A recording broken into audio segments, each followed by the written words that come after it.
Are they... Don't finish that sentence. But I think there is a chance that they might be. Hi, I'm Weston. I love talking about the Astros, and I'm here to talk about Game 81 of the regular season, where the Astros win 14-0 over the St. Louis Cardinals, winning the series and winning the final game of the series in a offensive just curb stomping. So we'll start with JP France, because I think he's the most hard to interpret part of the evening for the Astros. Because surface level, 7 innings, shutout baseball. Fantastic night. Underlying, not so easy to go over. 9 hard hit balls, if I'm not mistaken, 5 swings and misses, only 2 strikeouts in those 7 innings. So he wasn't immaculate. This wasn't a dominating outing, but it was a very effective outing, and that's how I'm going to phrase it. I'm not going to, regardless of any of the underlying numbers, if you give the team 7 innings of shutout baseball, I am never going to be harsh on a player. And I can't be too harsh on JP France's evening because, you know, the 7 innings of shutout ball thing is really impressive. And hey, he only walked 2 batters, so it wasn't that he was sporadic and just, you know, out of the zone the entire night. He just wasn't getting the swings and misses and was giving up some rockets. And then we talk about Rafael Montero. He had 2 innings of shutout baseball tonight.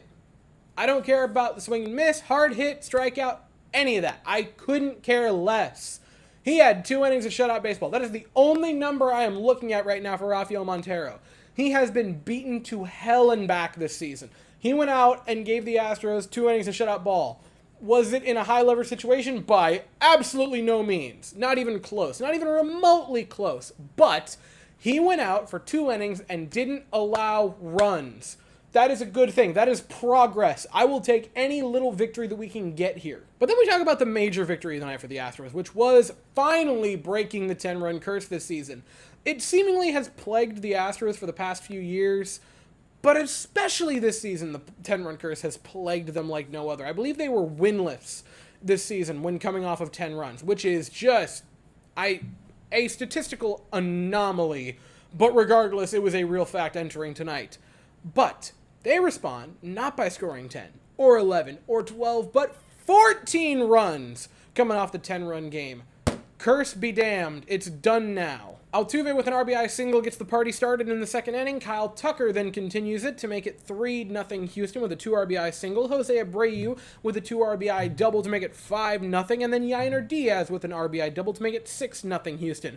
Kyle Tucker in the 6th inning with a 3-run home run makes it 9-0. Corey Julks with an RBI single in the 8th makes it 10-0. And Alex Bregman with a grand slam in the 9th inning to make it 14-zip Houston. Offensively speaking, who didn't shine for Houston tonight? Altuve got it started with the RBI single, so he had the RBI single and a pair of walks drawn. So in the past 2 games against the Cardinals, Altuve went 3 for 5 with 5 walks, including a home run, a double, and a single. Not too bad of a series for Jose Altuve. Mauricio Dubon came in as a pinch hitter and had a base hit. Alex Bregman had 3 of them, including the grand slam. Kyle Tucker had a pair of base hits and 5 RBI tonight. Jose Abreu had a couple of RBIs, a walk drawn, a base hit himself. Yainer Diaz had a 3-hit night. Corey Julks had a 3-hit night, I believe the second of his young career. Pena had a pair of hits. McCormick had a base hit.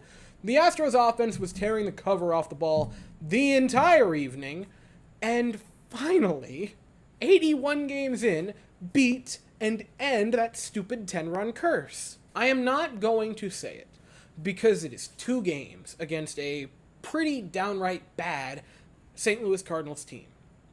And it is insane to live that game by game, because after the first game, I was throwing up the white flag, and I think a lot of Astros fans are. You look at the comment section of that game, a lot of fans were ready to throw in the towel. The Astros respond to that game, a awful, awful game, with a very, very comforting 10-7 win, where they continuously get pushed around, but then fight their way back in, and then slay their demon of the 10-run curse by scoring 14.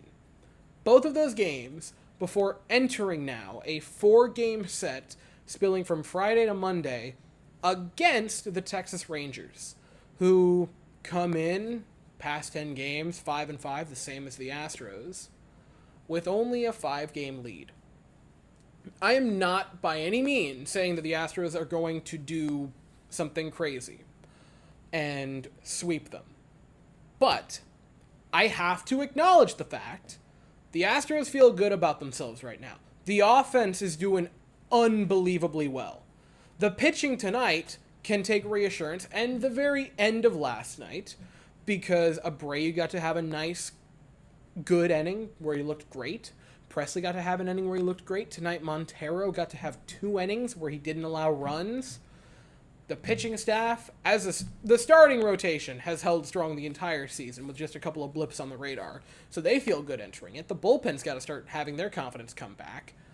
And the offense in 2 games dropped 24 runs. They feel good about themselves. And now they're going into their in-state rivals' home with a chance to take that lead that the Rangers have worked so hard on this season, having what they as a team, as an organization, and as a fan base have just been over the moon about. And you could, by Monday night, shrink their lead to 1 game. There is an opportunity for the Astros to prove that they are, in fact, back over the weekend. I'm not saying they're going to, but the opportunity is very much there. And I am eager to see what happens in the next 4 games. So the first game is tomorrow night, 8:05 Eastern, 7:05 Central. The Astros send Ronel Blanco to the mound, and the Rangers send Sonny Gray to the mound. I'll be here afterwards to talk about it, but as for right now, that is all I have to say. So if you enjoyed the video, please consider to like and subscribe. Thank you all so very much for watching, and as always, go Stros.